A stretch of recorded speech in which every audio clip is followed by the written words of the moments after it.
Hello and welcome back to another episode of Math with Sohn, where we're continuing AP Physics and we're going to be finishing up forces but also starting circular motion, which has its own chapter. So this is either like the beginning of your circular motion thing or the end of your forces thing, but they kind of fit together in a weird way. Okay, so circular motion is whenever you're taking an object that is being connected with like a string or some other tension of sorts and you're slinging it around a circle, as shown. Okay, so with that in mind, your velocity vector is right here. It is always going to be perpendicular to the actual circle. So that is what I have here. We got your initial velocity and your final velocity. Notice those vectors are the same length. That means that you are not speeding up. Okay, this is uniform circular motion, which means that it is going to have a constant speed. In other chapters, we will have not constant speed, and that will involve angular velocities. Okay, so tangential velocity is just the perpendicular velocity. That is actually how fast you are moving around the outside, like that part of the circle. And then there's another formula called centripetal acceleration. It is the acting force towards the center, not the force, but it'll involve the force, towards the center of the circle. So this guy right here is the centripetal acceleration, all right? It is the hypotenuse of this right triangle. Now the formula is pretty easy to use. All the formulas in the math is pretty easy. The concepts behind this is the harder part to understand. So centripetal is going inward. It is inward towards the center of the circle. And with that in mind, you can involve Newton's second law, which is force times mass times acceleration. Force equals mass times acceleration. Well, if your acceleration is v squared over r, then mass times acceleration would just be m times v squared over r, okay? And this kind of didn't make sense to me for a few things. First is like, okay, when I'm going around a circle, let's get a separate sheet of paper here. If I was in a car and whatnot, or let's actually take a string, for example. If you were attached to a string right here and you yourself were going around said circle, it would feel like you're trying to be pulled outward. But when you really think about it, what is causing you to go around the circle? And that would be the tension on this string right here. Okay? It would be the tension on that string, and that string is definitely pulling you inward. If you didn't have that string pulling you inward, you would just keep doing whatever you were doing. Okay? Imagine if there was like, I'm thinking of Batman right now. If there was a car, I'm horrible at drawing. Here's the worst car ever. And it was going this way, and Batman harpooned it, and he is standing here. If he harpooned it and attached, he would be pulling the car, and that car, instead of continuing to go on its path, would want to curve, and it would curve while Batman is holding on as tightly as he can. Batman, that's the worst Batman ever, would be holding on as tightly as he can to be able to cause it to have that curve. Now, what would happen if you severed the tie and you got rid of that tension? Then the car would start going wherever it was, and it would be that perpendicular tangential to the velocity final, and you would have that shape and curvature that we had here.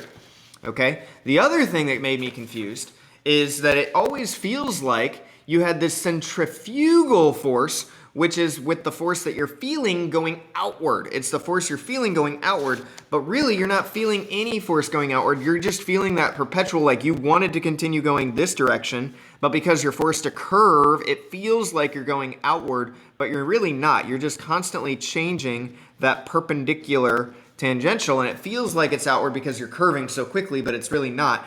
And another thing that kind of honed it in was this idea of what is a force? Well, if force is equal to mass times acceleration, and the acceleration is inward, then that force has got to be inward in the same direction. And that kind of honed it in a little bit for me. I don't know if it will for you. All right.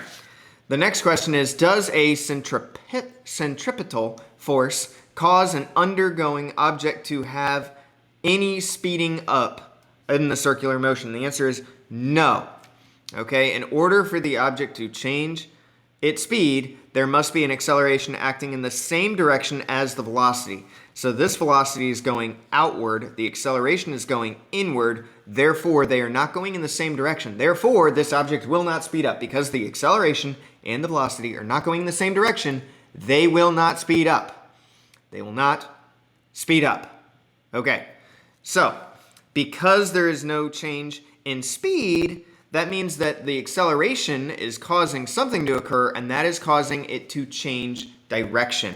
This force, instead of causing you a change in speed, is forcing you to change your direction. Instead of going your way that you would want to go, you got harpooned by Batman, you are now going in a slightly opposite direction, and that is what the force is acting on you. It is causing you to change your direction, not change your speed. All right. Other things to consider are these simple things with period and frequency. If you haven't learned anything about period and frequency, I highly suggest you do so quickly, because period is the time to complete one trip around a circular path. It is also used with sine and cosine because it is the time in which it takes sine or cosine to complete its wavelength, which is one circular path. All right, frequency is the flip of period. So frequency, if period is t is equal to 2 pi r divided by v, the frequency is always the flip of whatever that is. So that would be v over 2 pi r. Now I'm going to explain real quickly how we get the formula for period, because it's way easier to actually know than you'd think. And you also don't get the formula on your AP Physics exam. You don't get this. You do get frequency is 1 over t, which hopefully you know that t is period. I'm pretty sure they label it. All right. So period, if you know it's the time to complete one trip around a circular path or a circle, well, what do you know about distance equals rate times time, going back to like way back? I don't know. It's the one formula I tend to remember. Well, the distance is 2 pi r. That is the circular path. And it would equal your rate, which we call velocity, times time. Well, if period is equal to the time to complete one trip, you could divide by v. And if you divide by v, you get 2 pi r divided by v, which is what we have here, 2 pi r divided by v. The time it takes you to go in a circle.